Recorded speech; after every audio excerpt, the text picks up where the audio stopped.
నేను కూడా ఒక గ్రామంలో పుట్టాను మా ఊర్లో. నేను అందుకని నేను పోయి చెప్పాను మా ఊర్లో చూసినప్పుడు. ఒకప్పుడు మా ఊర్లో కొండలంతా కూడా చెట్లని కొట్టేసి రాళ్లు కనపడేటి. ఇప్పుడు బ్యూటిఫుల్గా కనీసం గ్రీన్గా కనపడుస్తుంది ఆ హిల్ అంతా. రేపు రాబోయే రోజులు నేను అది ఊహించుకున్నప్పుడు ఎంత ఆనందం కలుగుతుందంటే, నేను జన్మభూమి పెట్టాను, అందరూ డబ్బులు ఇవ్వాల, కొంతమంది ఇచ్చారు. స్ఫూర్తి ఇంపార్టెంట్. ఇప్పుడు సిఎస్ఆర్ ఉంది, కార్పొరేట్ సోషల్ రెస్పాన్సిబిలిటీ. ఆ డబ్బులు ఇక్కడ ఖర్చు పెట్టచ్చు. ఒక 2 కోట్లు ఉన్నాయి, ఒక 10 కోట్లు ఉంది, ఒకటి 50 కోట్లు ఉంది.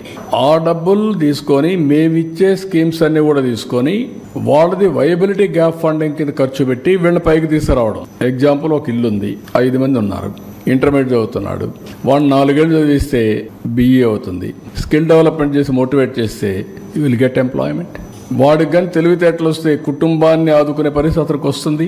ఆ ఇంట్లో 5 మంది ఉన్నారు, ఒక చిన్న వ్యాపారం చేస్తారు, వ్యవసాయం చేస్తారు. వాళ్ళు ఏం చేస్తే ఆదాయం వస్తుందో వీళ్ళు చెప్పి హ్యాండ్ హోల్డింగ్ చేయగలిగితే 15,000 వచ్చేవాళ్ళని 30,000 చేయొచ్చు, 30,000 వచ్చేవాళ్ళని 60,000 చేయొచ్చు. అప్పుడు మనుషుల్ని ఆస్తిగా చూడమంటున్నాను నేను. అదనపు ఆస్తులన్నీ అదనపు ఆస్తులుగా చూడమంటున్నా, కానీ మనుషులు యాజ్ క్యాపిటల్.